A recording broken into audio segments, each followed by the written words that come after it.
Hello world of YouTube. While I didn't intend to make an episode of this show on this movie, it was originally going to be on the first Resident Evil movie, if you guys remember, because we had that new one that I thought was farther off on the horizon, but came to find out it was coming out next month, and its trailer just does this.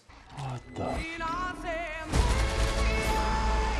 Something that made me audibly laugh in the theater for how hilarious it was to hear that in a Resident Evil trailer. I lost hope.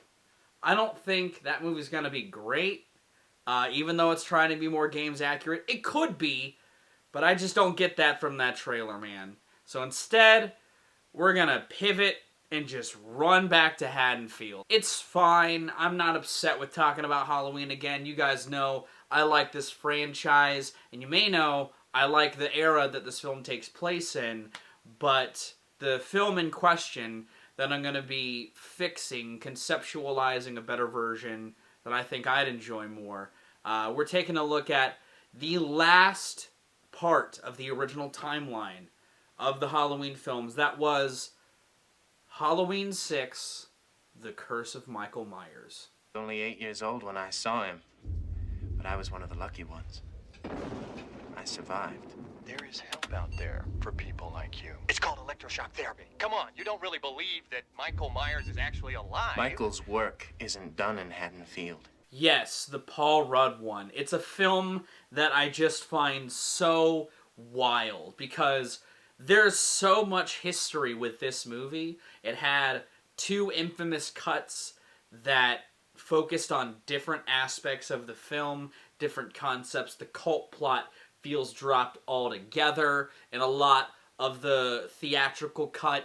It's a movie that bookends a trilogy of films that I'm already pretty fascinated with, but the execution of how they ended it was just odd. Donald Pleasence's last performance as Dr. Loomis is in this movie.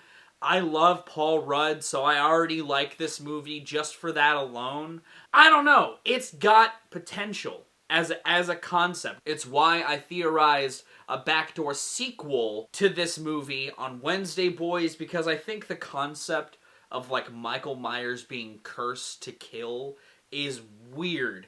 And so today, I'm going to be throwing a version of the movie out there that draws inspiration from different cuts of the film or using different cuts of the film together, while also throwing just a wild theory out there that feels like it could have worked in Halloween Kills but never came of anything, so I'm going to do something weird with it here. The first big change I would make that completely changes and helps cement the changes I want to make to the film itself is I would keep Jamie Lloyd alive, and she would be played by Danielle Harris. No disrespect to J.C. Brandy, you did your thing, but I feel like, especially with all the work Danielle Harris went into to try to keep playing this character, she got recast, and I don't think that's right. I think that she should have her trilogy, you know what I mean?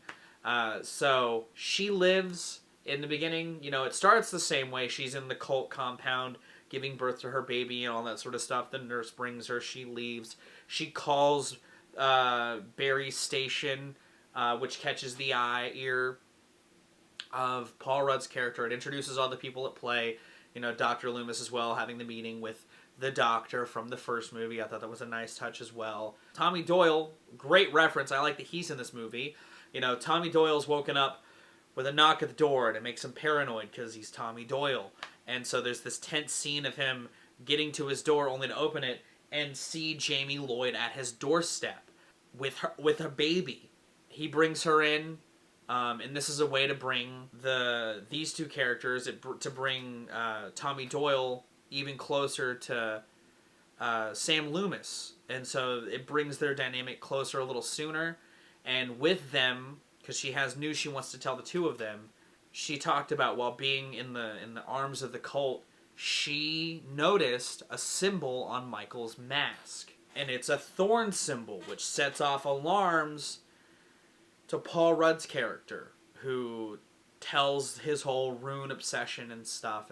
he gets to expound rune stuff and all that.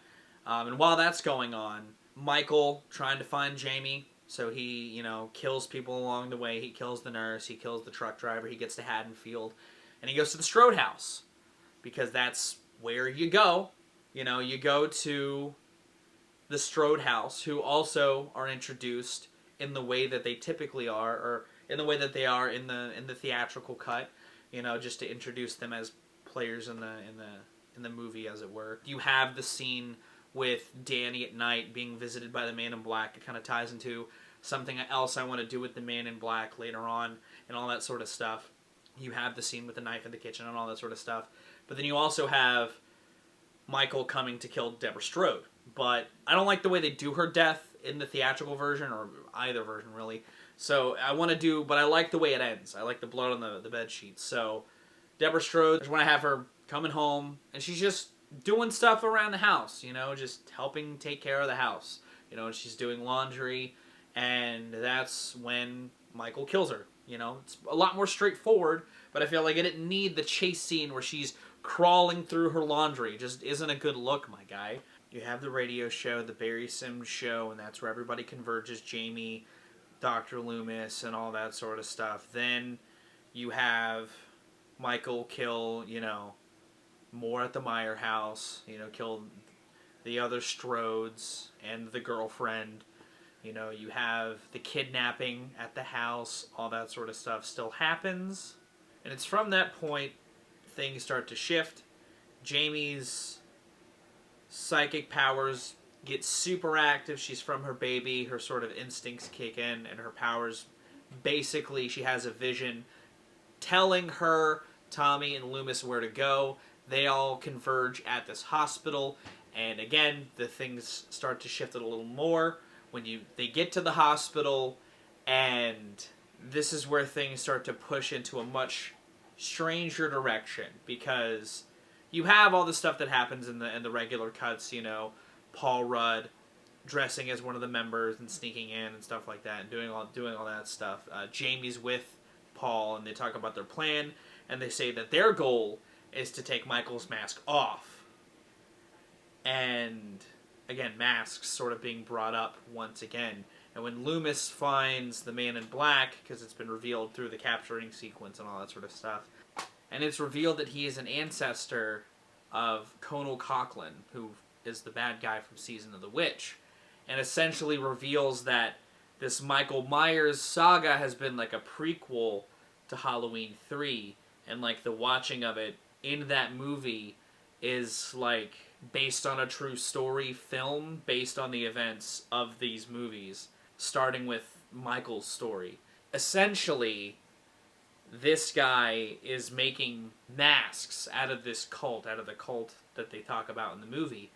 The masks are all the cursed objects. They're all cursed like runes, essentially, or they're cursed like objects, and the wearers of them are these monsters, essentially, and Michael Myers is like the progenitor of that. He was essentially the original Danny, but because Michael is getting old enough, the power is too fragile, it can be broken, and that's what Jamie is sort of hoping for, because as he's gotten older, he had to transfer basically Michael's curse into the mask, and that's why they want to get the mask off.